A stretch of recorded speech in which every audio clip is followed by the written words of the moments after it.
शहर के एक कोने में एक बूढ़ा मोची रहमत खान छोटे से टिन के छप्पर वाले कमरे में बैठा दिन रात जूते सीकर गुजारा करता था। उसकी आंखें कमजोर हो चुकी थीं, मगर हाथ अब भी महारत से सुई धागा चलाते थे। सर्दियों की एक शाम, जब हवा में धुंध और ठंड का मिला जुला असर था, दरवाजे पर एक दुबला पतला लड़का आया। चाचा, जूते फट गए हैं, मगर मेरे पास पैसे नहीं हैं, लड़का हिचकिचाते हुए बोला। रहमत खान ने मुस्कुराकर जूते पकड़ लिए। बेटा, सर्दी में नंगे पांव नहीं रहा जाता, पैसे की फिक्र न कर। वह चिराग जलाकर देर तक जूते सी देता रहा।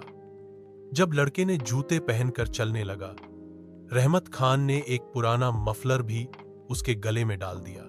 लड़का जाते जाते पलटा और बोला, चाचा, आपका चिराग सिर्फ यह कमरा नहीं, मेरा दिल भी रोशन कर गया है। रहमत खान के चेहरे पर एक ऐसी मुस्कुराहट थी जो शायद उसकी सबसे बड़ी कमाई थी।